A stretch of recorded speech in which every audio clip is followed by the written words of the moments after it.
Cuba se dote de nouveaux trains de fabrication chinoise. La ville de Tsuntu connaît un regain d'activité après le travail.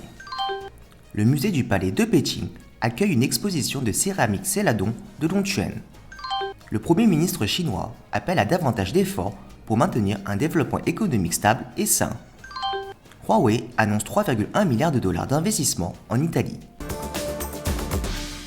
Le nouveau service de train a été bien accueilli par ceux qui parcourent de longues distances sur l'île. D'ailleurs, les passagers devraient bénéficier de tarifs plus bas et de fréquences de train plus élevées. C'est une option magnifique car elle permet de transporter un grand nombre de passagers pour les voyages dans le pays. Les nouveaux trains transporteront chacun plus de 700 passagers et traverseront l'île tout en faisant des escales dans différentes villes. Ils sont considérés comme le moyen de transport le plus économique sur de longues distances. Un billet aller-retour de La Havane à Guantanamo est disponible à partir de 200 pesos cubains ou 8 dollars. Il s'agit de la première importation d'équipements neufs depuis les années 70 et le gouvernement cubain envisage de réformer son système ferroviaire en mauvais état d'ici fin 2030. Les nouveaux trains seront tractés par des locomotives récemment rénovées dans des ateliers de réparation locaux en attendant l'arrivée des nouvelles motrices importées. C'est le premier impact sur le transport de passagers par train dans notre pays avec une fréquence de départ plus rapide et des wagons plus confortables qui permettront de transporter environ 1 million de passagers l'année prochaine. CGTN a été invité à prendre le nouveau train pour la première escale dans la région ouest de Cuba. Voici un des 240 wagons qui arrivera de Chine à un rythme annuel de 80.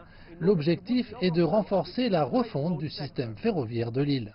Chaque wagon de 78 places offre des services à bord et un grand confort, avec des systèmes de climatisation ou des ventilateurs, des sièges inclinables et pivotants, des toilettes, de l'eau potable et des services de restauration. Le nouveau service répond aux demandes des passagers en matière d'amélioration du rail, après avoir souffert d'un manque d'entretien et de nouveaux équipements. C'est quelque chose d'exceptionnel auquel nous nous attendions depuis longtemps, car cela améliore vraiment les transports. Les gens attendaient ce service qui est très bon.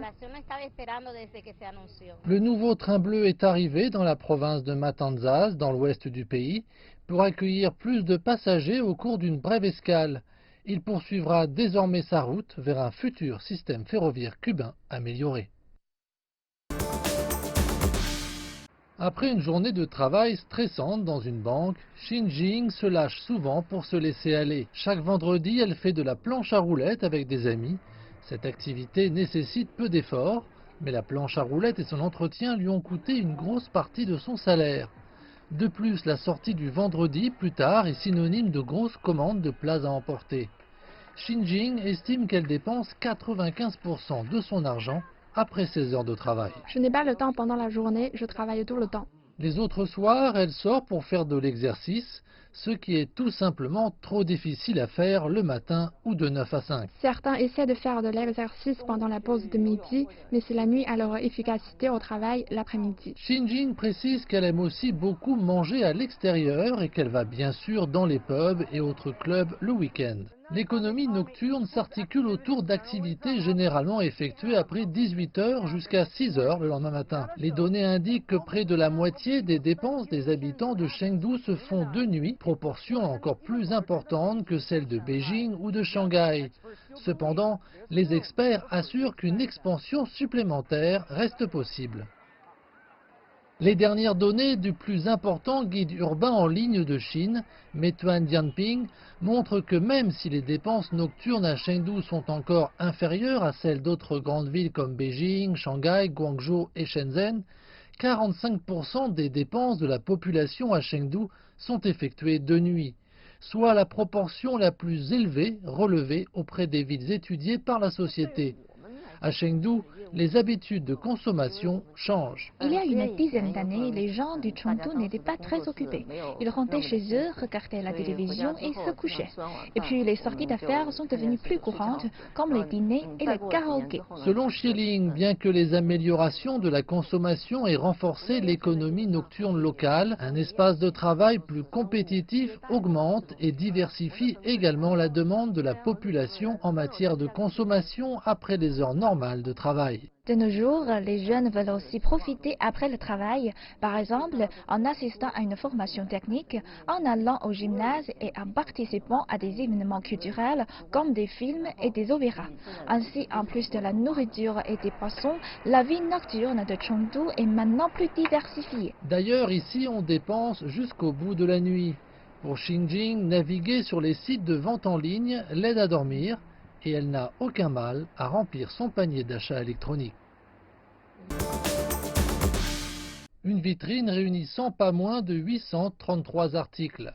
Il s'agit du plus grand nombre de pièces de céladon de Longquan jamais exposées au musée du Palais. Les collections proviennent d'instituts archéologiques tels que le musée du Palais et le musée provincial du Zhejiang.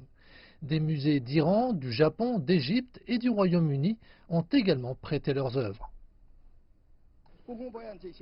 Ces dernières années, le musée du Palais a contribué à de nombreux projets archéologiques internationaux. De nombreux vestiges culturels liés au céladon de Longquan ont été découverts au cours du processus. En plus d'exposer les trésors séculaires du pays, l'exposition peut également provoquer des remous auprès des jeunes visiteurs pendant les vacances d'été. Le céladon de Longquan est un type de céramique produite dans les fours de la ville de Longquan dans la province du Zhejiang dans le sud-est de la Chine. Ce savoir-faire a une histoire de plus d'1 millier d'années. Une grande partie des objets exposés provient du musée provincial. 126 pièces de notre musée ont été sélectionnées pour l'exposition. Nous avons rejoint un programme de recherche dirigé par l'Administration nationale du patrimoine culturel. Celui-ci vise à retracer les origines et les influences du céladon de Longquan. L'exposition elle-même est l'une des réalisations du programme. Des objets en céladon de Longquan ont été découverts dans des sites archéologiques de toute la Chine, ainsi que dans des fouilles et des naufrages anciens le long de la route maritime historique de la soie. Autant de découvertes témoins de sa popularité. Les techniques et les styles utilisés pour le céladon de Longquan ont été imités par d'autres pays comme l'Iran, le Japon, le Vietnam et la Grande-Bretagne. La propagation du céladon de Longquan dans le monde en a fait d'une certaine manière un symbole des échanges culturels et des débuts de la mondialisation. Depuis 2009, nous nous consacrons à la recherche sur la mondialisation des objets en céladon produits dans le Zhejiang. Ensuite, nous avons découvert que la céramique ainsi que les techniques et la culture qu'elle porte étaient largement reconnues dans de nombreux pays, situés le long de l'ancienne route maritime de la soie. Je pense que nos recherches cadrent bien avec l'initiative chinoise Ceinture Route. Le céladon est un bon moyen de promouvoir les échanges entre pays.